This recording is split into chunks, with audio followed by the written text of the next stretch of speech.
manusia kini tak punya damai. Hatinya kering akan kebanggaan diri. Selalu mendambakan percepatan dalam hingar-bingar mengejar benda-benda yang tiada henti berlari dan tak punya makna. Hingga nanti pada suatu saat, ia membutuhkan keheningan yang berdiri tegar di tengah abad-abad bergolak kebisingan.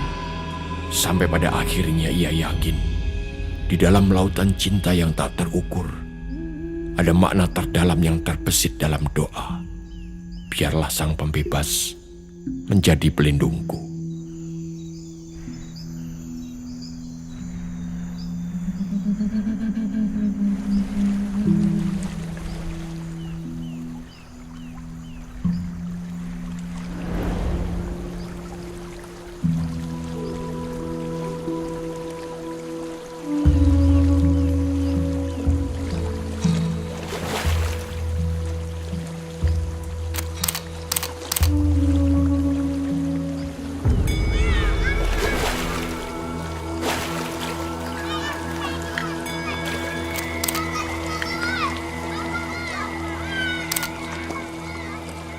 Aku lahir di Tokyo,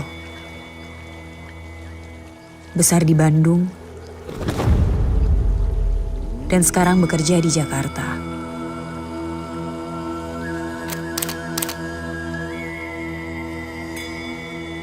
Aku tumbuh di tempat yang penuh hingar-bingar manusia menggapai hidup yang belum tentu membuat mereka bahagia.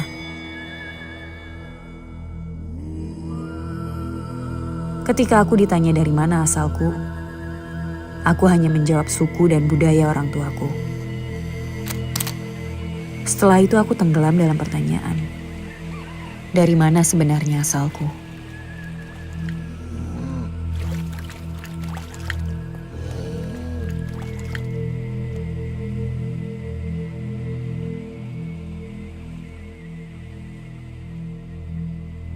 Aku mengenal tempat ini karena dianggap salah satu keajaiban dunia. Barangkali karena ukurannya yang sangat besar, tinggi dan megah. Diselimuti relief-relief yang dipahat sangat detail, melebihi karya maestro seni dari belahan dunia manapun.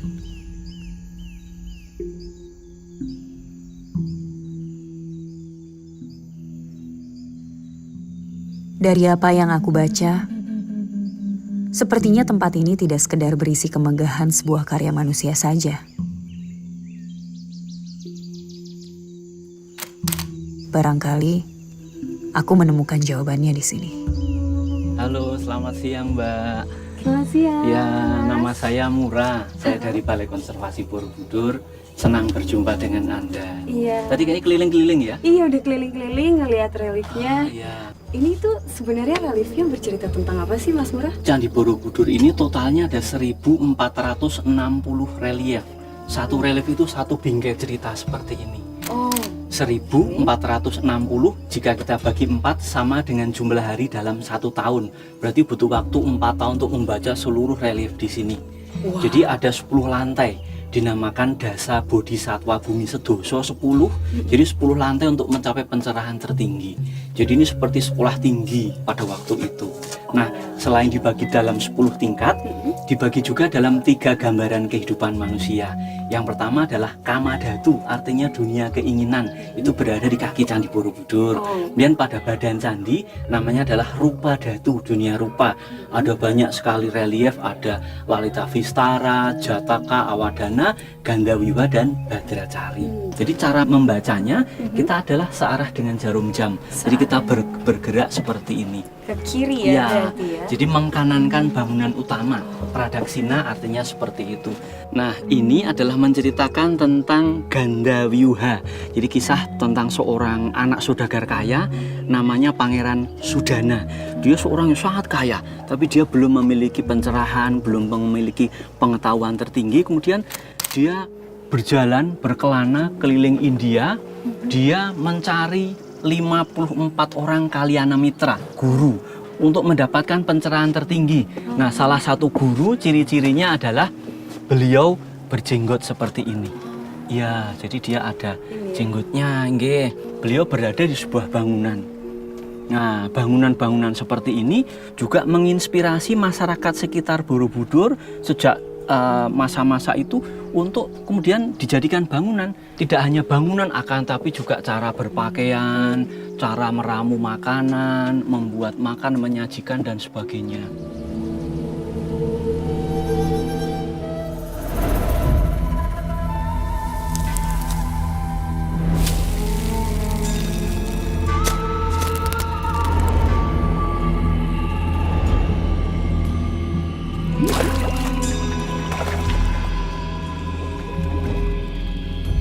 Seperti yang sudah kuduga, tempat ini ternyata menyimpan catatan hidup yang berharga, yang sangat berpengaruh kepada kehidupan di sekitarnya. Ya memang Borobudur itu buat kita berlimpah data ya. Kalau kita bicara stok pangan kita sekarang kan yang dominan padi atau bahkan dari luar ya, muncul gandum. Padahal kalau kita kembali ke Borobudur, itu banyak sekali biji-bijian. Jadi gini, kalau kita lihat ya di relief Borobudur itu kurang lebih ada sekitar 150 tanaman makanan yang ada di sana. Di relief Borobudur itu sangat naturalis, jadi garis morfologi dari tanaman itu membuat kita bisa mengidentifikasi itu tanaman apa, mana yang sukun, mana yang keluih, mana yang pohon kelapa, ada tebu gitu. Nah jadi sebenarnya menarik sekali karena itu adalah cerminan ekosistem. Jadi itu resep ketahanan pangan dari abad 9 dan 8. Jadi di Borobudur itu juga ada masyarakat yang belajar membaca lontar. Ada sekitar belasan relief orang membaca. Membaca dari lontar? Dari lontar. Tidak sembarangan Borobudur dibangun dan memahat itu. Itu ada pemilihan. Sehingga pesannya sangat jelas. Di relief mana, di bagian cerita apa, tumbuhannya beda. Kalau sedang berbicara tentang meditasi, itu biasanya di bawah pohon lontar. Karena pohon lontar melambangkan pengetahuan. Di sini itu budaya spiritualnya itu masih dilakukan gitu loh, tentang miwiti. Miwiti itu akan artinya memulai. Nah di saat kita melakukan panen raya yang ada di sawah, nah budaya-budaya di sini itu biasanya dikasih untuk makanan itu di dalam kudapannya itu ada ingkung, ada ayam, terus ada juga lauk pauk, terus ada sayur-sayuran. Jadi lebih bagaimana mengucapkan rasa syukur kepada Tuhan Yang Maha Esa terhadap panen yang akan dipanen itu.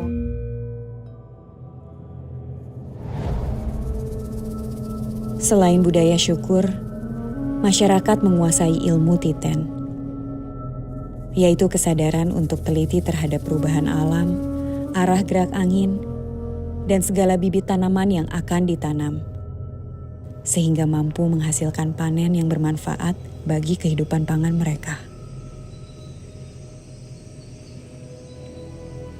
Ini adalah menjadi salah satu dari tradisi masyarakat yang menggunakan bambu ataupun kayu untuk mengaduk makanan ataupun ramuan yang berada di dalam tungku perapian. Ini adalah seperti gerabah atau tembikar begitu.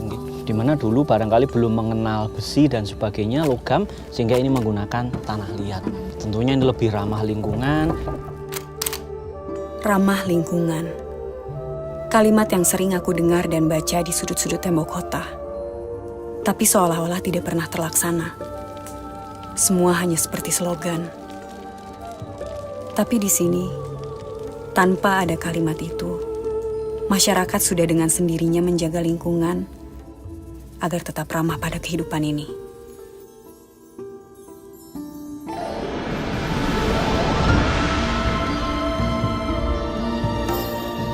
Tidak heran kalau kehidupan membalasnya dengan memberikan semuanya pada penduduk di sekitar sini secara melimpah. Air, tanah yang melahirkan tumbuh-tumbuhan, biji-bijian, semuanya tersaji secara melimpah untuk mereka. Inilah tempat tinggal di hari tua. Terus sejak kapan tinggal di sini, Bu? Saya pindah ke sini 2010, jadi sekarang masuk 11 tahun ya. Oh, terus Begitu. kenapa milihnya bangunan Ya, seperti ini? pertama ya kita senang dengan keantikannya. Kedua Keantikannya. lebih praktis. Bangunan ini sudah bangun jadi, terus kita tempatkan, kita modifikasi sedikit, nah, sudah jadi. Bu Lili bukan asli daerah sini. Tapi ia dan suaminya merasakan betul manfaat kehidupan sekitar Borobudur.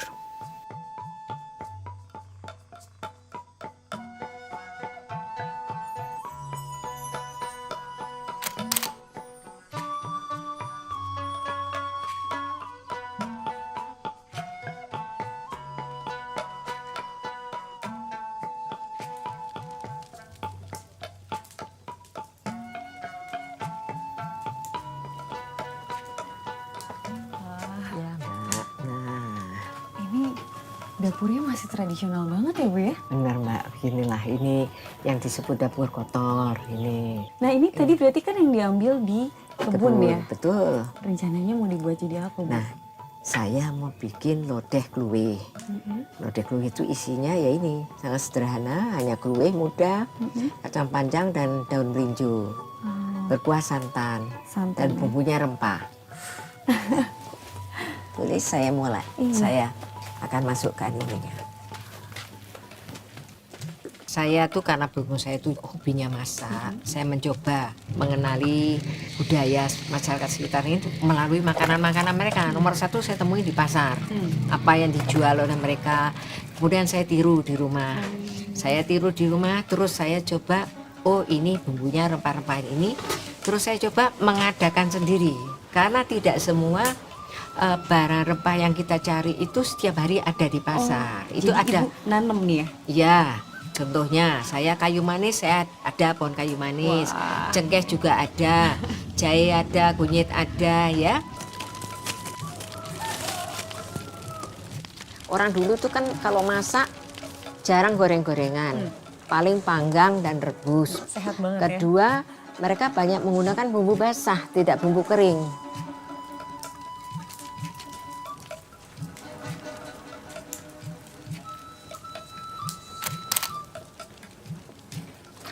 Adapun bumbunya rasa pedas ya. Kita menggunakan cabai ini, cabai Jawa kalau istilah kita, cabai Cabai Jawa. Jawa, ya. Ini segarnya semacam ini, tetapi kalau sudah keringnya dia begini. Nah, jadi ireng karena ini disimpan bisa untuk waktu yang cukup lama. Sensasi rasanya untuk cabai Jawa ini dia tidak sepedas cabai sekarang, tetapi tidak hanya di mulut, dia panasnya, dia sampai di perut, anget. Jadi seperti lada, seperti iya, merica. Kalau merica kan angetnya di perut. Kalau ini dia di mulut dan di perut. Nah, oleh orang-orang tua kita dulu ya, semua rempah itu selalu mempunyai manfaat. Meski bukan penduduk asli, tapi sentuhan Bu Lili pada makanan sangat terasa aroma kelokalan. Tidak ada bumbu-bumbu instan di dalamnya. Semua asli dari tanah. Ada jamuan makan bersama. Ini kalau kita amati ada pada sebuah ruangan yang besar sekali. Ada nasi di tengah, kemudian lauk pauk mengitarinya. Dan apabila kita amati lebih dalam, ini relief ikan loh ini sebenarnya. Ini ada yang namakan ini adalah sekul paripurno.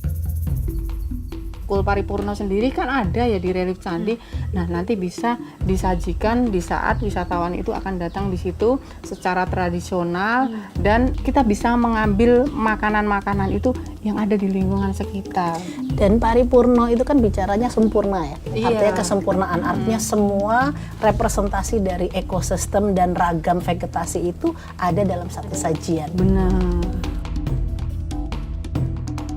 Satu jenis tumbuhan dapat diolah menjadi berbagai jenis makanan. Tanaman singkong diolah menjadi cemilan hangat yang begitu nikmat seperti bajingan dan juga tiwul. Jika ditumbuk dan dihancurkan, juga dapat menjadi tepung sebagai bahan olah menjadi mie dan roti. Daunnya pun juga dapat diolah menjadi sayur mayur seperti sayur lodeh kluwi. Bumbu dan rempah-rempahnya membuat lidah mendapat pengalaman rasa yang beraneka ragam. Seperti beraneka bumbu dan bahan yang berpadu menyatu, perbedaan kita pun akan senantiasa indah.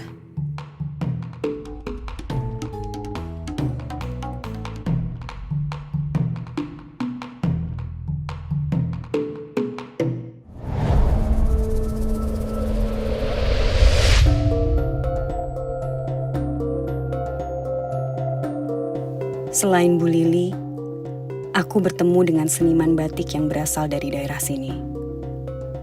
Tapi dia berpetualang ke berbagai daerah hingga menetap lama di Bali. Yang kemudian memutuskan untuk kembali dan memanfaatkan keramahan kehidupan alam di sekitar candi.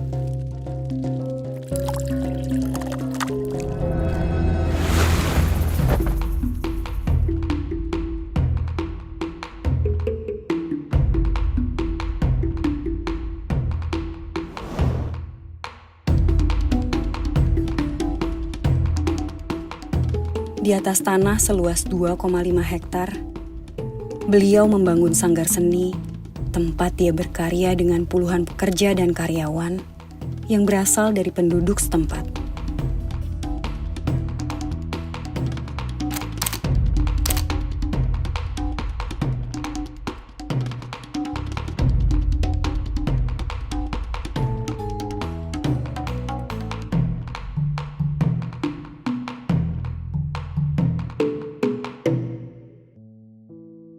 Kalau bicara tentang lingkungan atau kawasan itu, bagaimana bisa mempengaruhi karya cipta pelaku seni maupun pelaku kegiatan yang lain itu ya tergantung sensitifnya memandang sekeliling.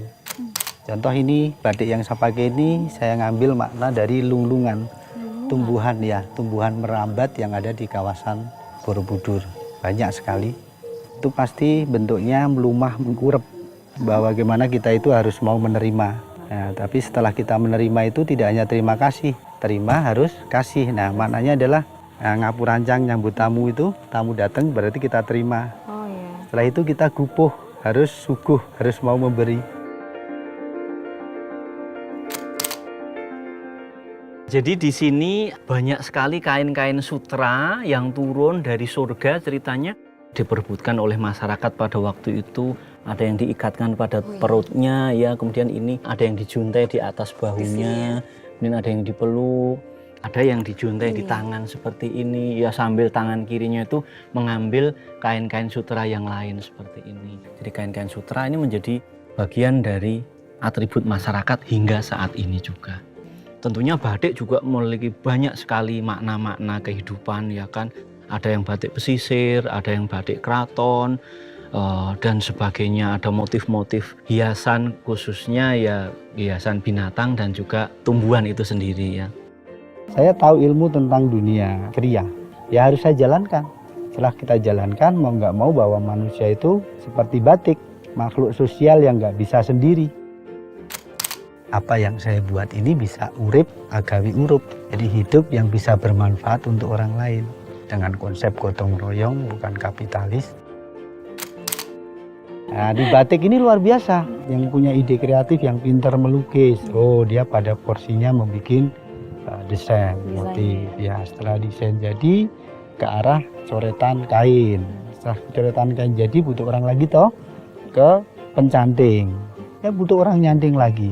Setelah nyanting jadi ya malamnya ya butuh orang lagi yang membuat malam, dari rumah tawon, dari gaji sapi, gaji ayam dicampur jadi sebuah malam untuk dicoretkan pada sebuah kain. Setelah jadi kain dicoret, diwarna, butuh orang yang ahli warna.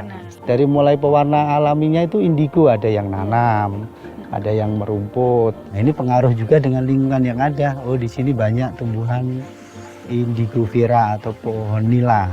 Nila itu bisa menjadi warna biru yang saya pakai ini, ya. Terus yang coklat ini kita pakai kulit mahoni, pohon mahoni kulitnya. Ini. Iya, jadi ini.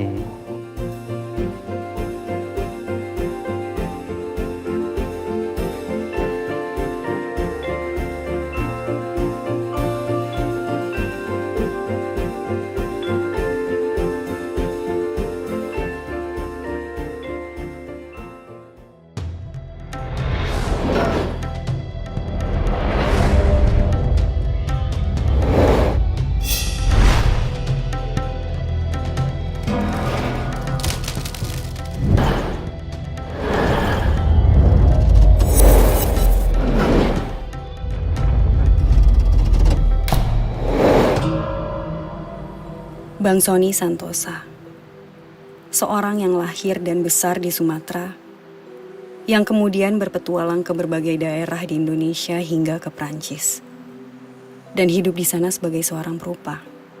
Setelah kemana-mana ya kan ya, hidup itu kan perjalanan panjang ya, kisah hidup. Jadi setiap tempat tuh ngepek. Misalnya kita di Sumatera dilahirin, di Jakarta aku jadi anak Indonesia ya kan ya. Terus aku ke Bali. Sempat ke Bali juga? Aku jadi pelukis ya kan ya. Terus aku ke Nice. Oh, sempat sampai ke Nice Iya, juga? ke Nice. Aku di Perancis, aku melukis laut, melukis panorama di sana. Kalau aku di Bali, aku melukis misalnya tarian Bali, pura, apa yang eksotik yang menarik di hati kita ya. Habis itu cari api baru dalam kehidupan. Setelah istri aku meninggal, aku kepengen ketemu hal sesuatu yang bisa ngasih lagi api kehidupan. Setelah melihat-lihat sudut-sudut Indonesia, di sini kayaknya lebih seru ya. Lebih seru di sini? Iya, masyarakatnya kan nerima ya kan ya. Alamnya juga kayaknya alam tua, alam pusaka.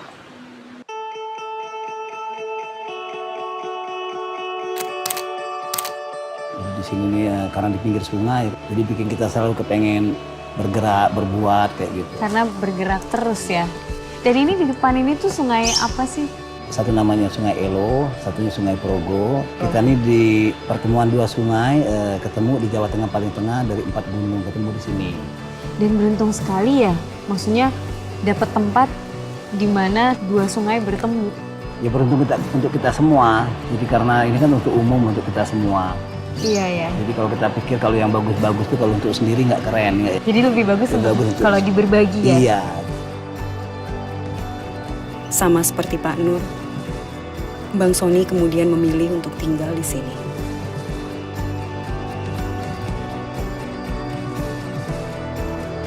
Namanya kan rumah seni ya. Jadi aku pikir rumah seni kan harus beda dong sama rumah yang lain-lain. Jawanya aku betul-betul nggak tahu Jawa, jadi aku tuh benar-benar buta tentang tentang budaya Jawa, rumah Jawa, joglo, aku tuh nggak tahu. Jadi waktu aku kesini aku tuh cuman ngajak tetangga sekampung untuk bantu aku bikin rumah seni tadi yang nggak ada gambarnya. Jadi sekampung bantu aku sekitar 55 orang bantu di sini. Nah jadi kita keroyok bareng-bareng selama 3 bulan. Cuman aku satu ditemani Pak Kiai yang pernah bikin musola, jadi dia tahu tentang kekuatan. Ada seperti panggung di situ depan, panggung untuk masyarakat. Terus aku pikir ada museum untuk pinggiran sungai, tempat aku tinggal, tempat teman-teman aku kalau datang, sama galeri. Untuk aku hidup. Juga sambil aku ini jadi seperti workshop sama tetangga biar mereka kalau mau bikin rumah tuh gampang sebetulnya, bisa campur-campur bahannya juga ya. Bisa ada bambunya, ada kayu ya, bisa pakai batu bata yang pecah ya kan, dan nggak harus rapi-rapi. Iya. Ya. Jadi bisa dibilang ini karya bersama orang-orang di sini Iya, dong ya? ini seperti monumen. Jadi aku pikir kalau mereka ikut kerja jadi mereka ikut cinta tempat ini. Betul. Jadi sama bisa lestari lah. Dan ada rasa memiliki juga Iya, soalnya iya kayak dengan gitu, kayak gitu. Jadi bisa dibilang Bang Sony ini untuk pendekatan dengan masyarakat di sini supaya diterima itu dengan merangkulnya dengan itu ya? Pembangunan tadi. Pembangunan iya, tadi. jadi karena makanya aku dipanggil abang karena semuanya mas, cuma satu abangnya di sini orang luar. Orang luar ya. Jadi misalnya kalau kita berkunjung ke Borobudur, kita kata sandinya kita lupain agama. Kita melihat sebagai rumah budaya. Kalau kita melihat itu rumah budaya, kita jadi gampang untuk berapresiasi. Aku melukis relief itu seperti jalan-jalan ke masa lalu dengan tiket yang paling murah, tapi kita bisa lihat gaya kehidupan. Dan sebenarnya yang di relief itu juga masih kita jalanin di sehari-hari. Iya, misalnya yang di relief itu kehidupan masa lalu, yang kita sekarang ini relief yang sekarang. Kamu sama aku ini kan relief sekarang. Iya ya, karena nih perbincangan ini juga sebenarnya di relief Borobudur ada ya. Iya, kan manusia kan di relief kan ada orang lagi sedang ngobrol, sedang apa semua ada di sana. Asal kita kayak kita bilang tadi kita mau berbuka hati kita, jadi melihat itu sebagai budaya kehidupan. Kalau kita pikir itu agama, kita jadinya hati kita ngelawan ya, jadi kita sulit untuk ke dalam.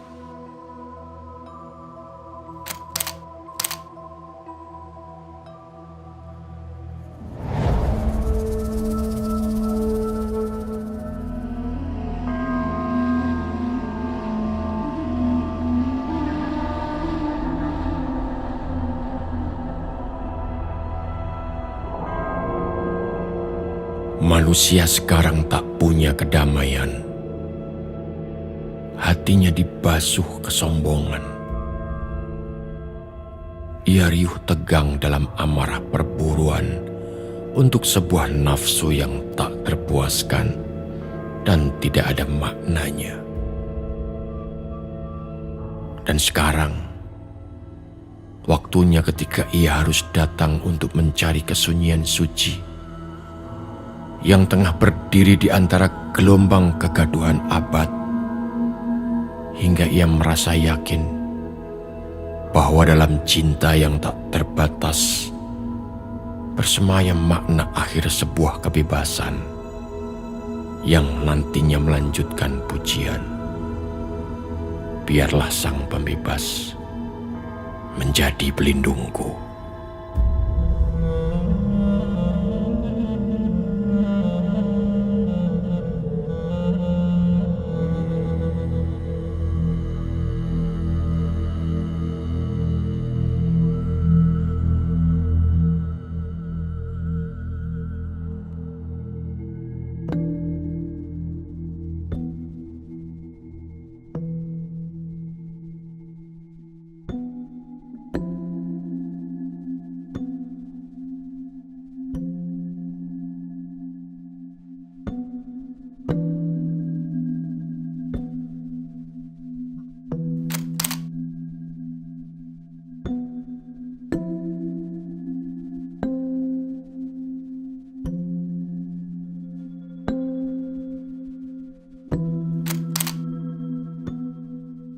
Nama sanggarnya apa nih? Nama sanggarnya Kinara-Kinari, Mbak. Kinara-Kinari itu adalah sepasang makhluk manusia setengah burung, artinya dari perut ke atas manusia, perut ke bawah adalah burung. Oke. Oh, gimana? Ini kan sini, ini turun. Sejak kecil, orang tua saya, kakek saya, bapak saya punya grup wayang orang. Yang itu sejak kecil saya mendengar suara gamelan. Sejak kecil saya melihat orang belajar menari dan saya ikut di situ, Mbak. Kemudian ternyata terbawa sampai detik ini bahwa tari merupakan bagian hidup dari saya, Mbak.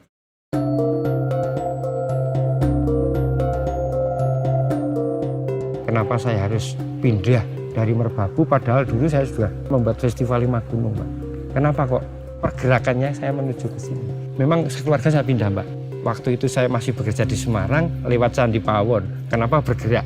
Ketika saya berangkat pasti menoleh ke kanan, ketika pulang pasti menoleh ke kiri. Ada apa di Candi Pawon? Akhirnya saya mencari lokal jenius, kemudian diberi beberapa syarat, kemudian saya disuruh belajar tiap malam Rabu, Mbak. Selama 2 tahun saya belajar dengan Candi Pawon. Saya hanya menyerahkan diri saya, silahkan ini badan saya. Akhirnya saya mendapatkan banyak gerak-gerak yang tidak pernah saya sangka selama ini.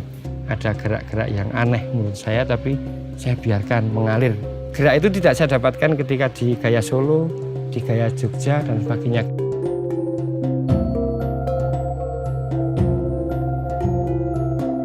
Notabene di Candi Pawon itu tidak seperti yang di Borobudur yang ada gerakannya. Di Candi Pawon hanya ada Apsara, kemudian ada Kalpataru, kemudian sepasang Kinara-Kinari. Jadi banyak masyarakat yang mengambil relief Borobudur ini untuk sebagai aktivitas, yaitu salah satunya tarian Mandatara itu. Yang menceritakan tentang Mandatara. Artinya di awal kisah itu bagaimana seorang Raja Upasada dan permaisurinya yang sangat mengharapkan untuk keturunannya, tetapi lama tidak mendapatkan keturunan. Akhirnya mereka berdua meminta doa kepada Yang Kuasa. Alkisah di sebuah kerajaan, duduklah Raja Uposada di tahtanya bersama dengan istrinya. Sang raja dan permaisuri sedang bersedih karena belum dikaruniai seorang anak. Mereka berdoa di hadapan Dewata agar dikaruniai seorang anak untuk meneruskan pemerintahannya sebagai raja.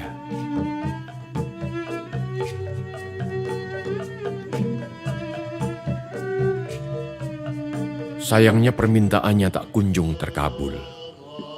Raja Uposada pun melakukan perjalanan jauh keluar istana untuk mencari pertapa sakti, dengan harapan sang pertapa dapat mengabulkan permintaannya.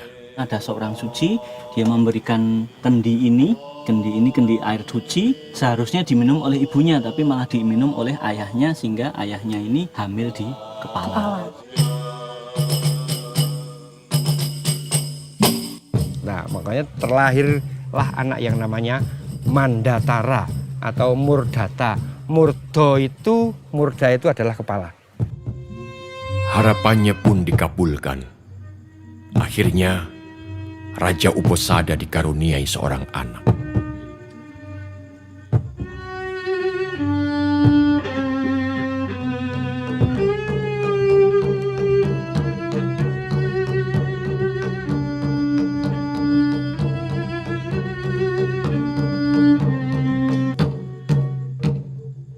Dewa Sakra turun dari surganya dan datang berkunjung menemui Raja Uposada di istananya untuk menyambut kelahiran Mandatar.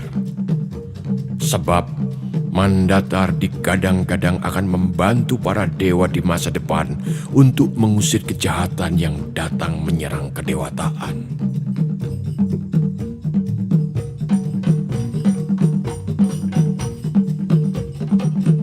Mandatar pun tumbuh dewasa dan menjadi sakti. Saat ayahnya meninggal, Mandatar menggantikan ayahnya menjadi raja.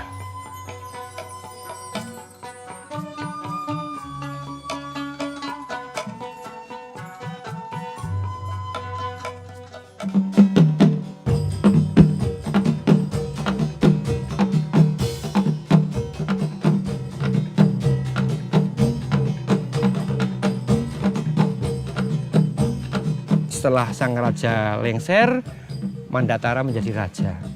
Rakyatnya sangat sejahtera, Mbak. Jadi sandang pangan itu murah sekali. Bahkan sampai Rojo Brono atau perhiasan itu dia turunkan dari langit oleh sang Mandatara. Kemudian dia menjadi penguasa bumi, menjadi raja di bumi. Seluruh raja-raja di bumi takluk kepada Mandatara.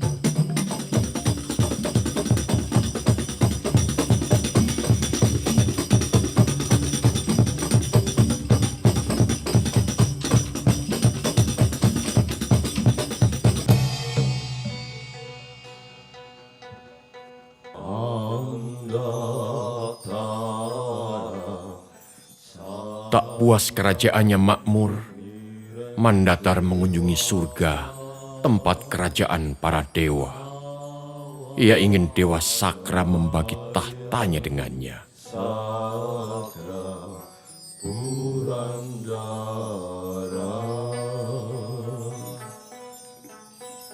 Tak lama setelah penobatan Sakra dan Mandatar di tahta yang sama, datanglah serangan besar-besaran dari para asura dan makhluk alam bawah ke surga dewata ketika Mandatar sedang kembali ke bumi.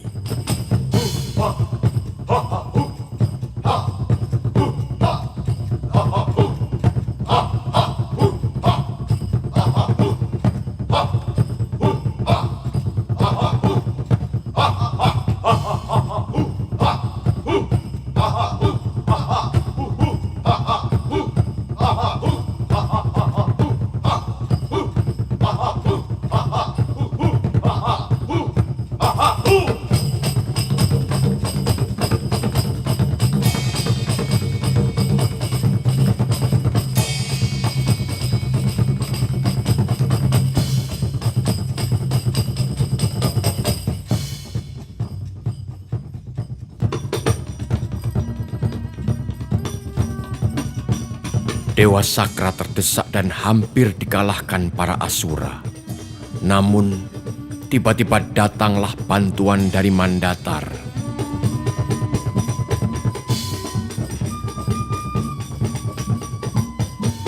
Para asura berhasil dikalahkan dan dipukul mundur. Mandatar membual tentang kepahlawanannya dan mengaku bahwa dirinya lebih sakti dari para dewata yang tak bisa mengalahkan asura. Mandatar pun mendatangi istana Dewa Sakra bermaksud menyingkirkan Sakra dari kedudukannya sebagai raja. Ia ingin menguasai dunia dan surga, namun ia terpental dari surga, dikalahkan oleh Dewa Sakra.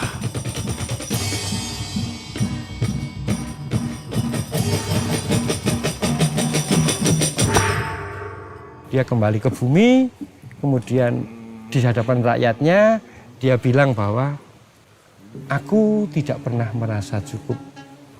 Aku menjadi penguasa bumi dan penguasa langit. Tapi aku tidak pernah merasa bahagia.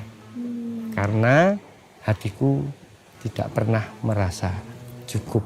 Nilainya adalah bagaimanapun pencapaian di puncak tertinggi tetap harus berdharma kembali. Karena semua proses penciptaan, semua proses kreativitas yang ada di ini adalah buah dari pikiran.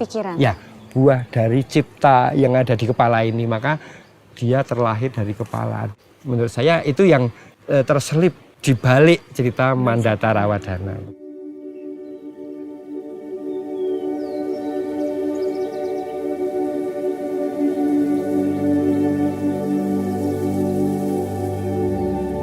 Dari kisah Mandatara, aku memetik serumpun pesan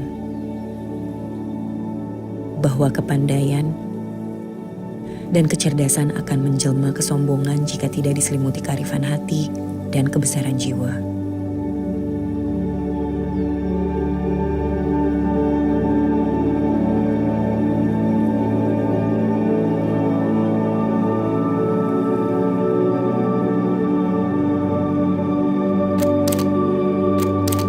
Sementara di kota tempat hidupku, orang-orang berlomba-lomba untuk kepandaian dan kecerdasan, menjadi budak intelektualitas mereka sendiri, hingga berujung saling menguasai.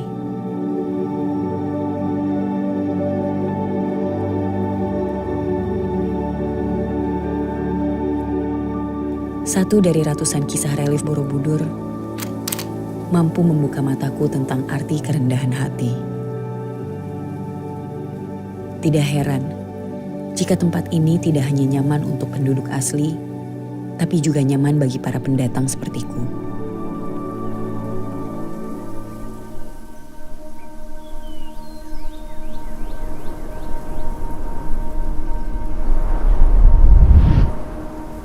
Saya senang melihat alam di sini. Tidak terlalu padat, masih banyak pohon-pohonan hijau. Itu yang jadi dasar kita untuk tertarik tinggal sini. Suami saya padahal bukan orang Jawa, tapi dia juga tertarik untuk tinggal sini. Anak-anak nggak ada yang mau ikut karena tinggal di desa, terpencil, apa kesibukannya, mereka tetap tinggal di daerah kota.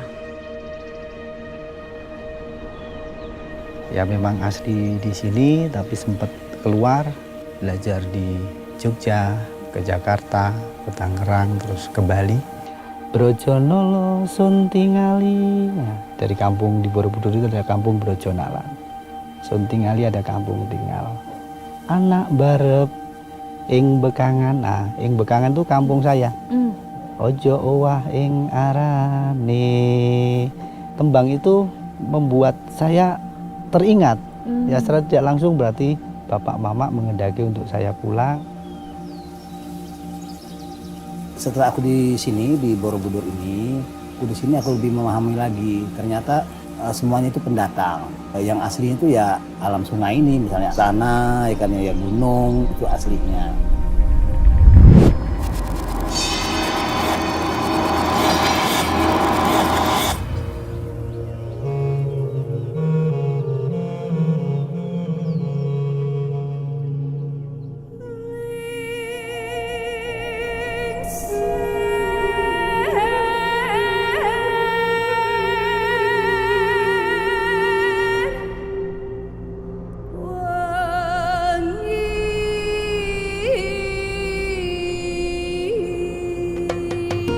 Seorang diri sang dewi di rumpun kelapa, netra tenggelam dalam suatu bayangan cipta. Hati berdebar dengan gelora harapan untuk menyebarkan kitab pujaan pada titian waktu sepanjang masa. Biarlah sang pembebas menjadi pelindungku.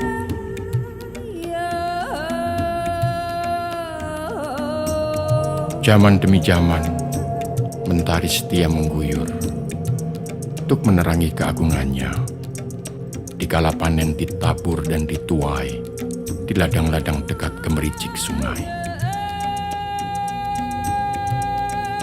Sementara kehidupan dengan sinar yang beraneka menciptakan bayangan bak lukisan pada kanvas waktu dengan nada nan berubah selalu.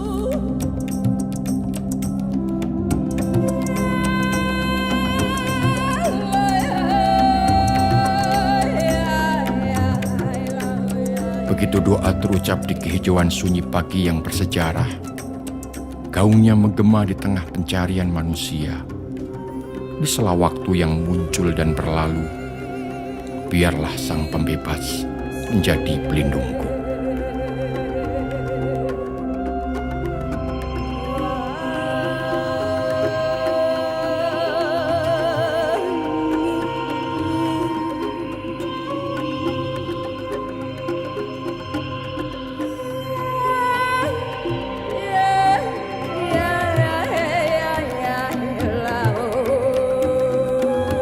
Sang Dewi di hari-hari akhirnya lebur dalam bayangan suatu malam tak bernama.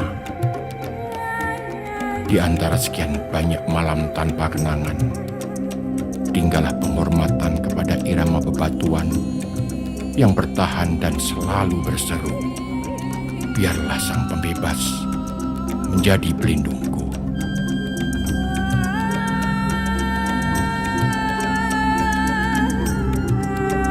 Jiwa kata-kata itu telah terpendam dalam kabut dalam era penuh ejekan ketidakpercayaan ini. Namun mereka yang di dalam pencarian berkerumun di sini untuk menatap dalam-dalam pemandangan agung dengan penuh hormat. Biarlah Sang Pembebas menjadi pelindungku.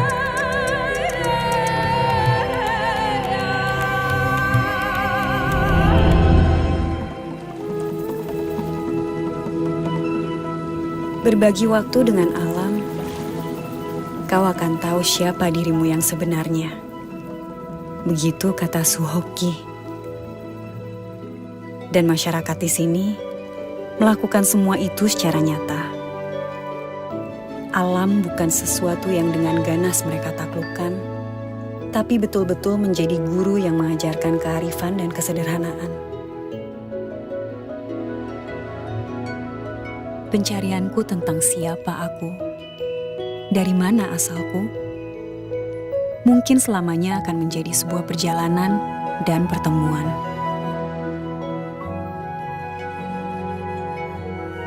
Berada di sini, saat ini, aku mulai mengenal siapa diriku.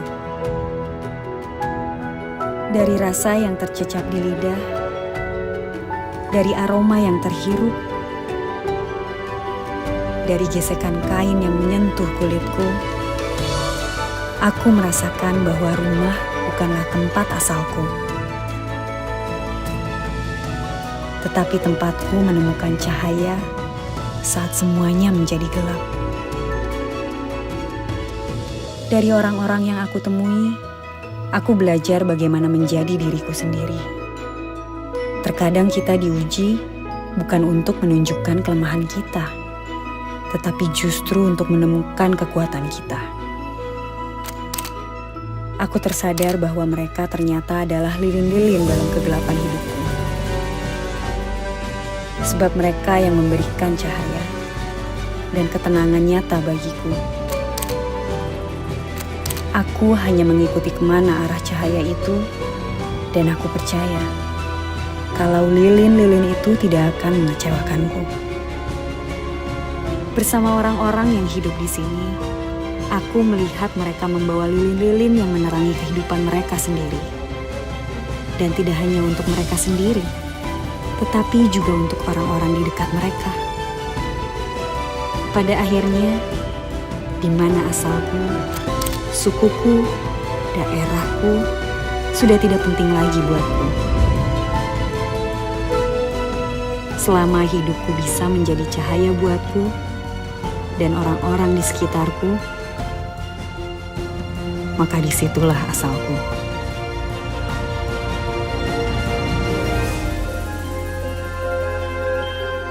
Aku menemukan banyak hal, bahwa semua manusia adalah sama. Pikiran kita sendirilah yang membuatnya berbeda. Dari Borobudur, aku belajar menemukan siapa diriku.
Jroning sarira sadina-dina gombanti dadan nono katingan lan sarirane den tangisi tansah eling-eling solaing raga tinitung marganing aneng donya ciptaning junglerang ngimpi kemang ireng uripku saking sihira marmaning sun aneng donya dapur sira ngandikani tansah ing raga winang wang-wang among winong sing ngaji sih tansah se asinung se yen tan ana ananira mangsa ana ing dumadi yen tan ana ananira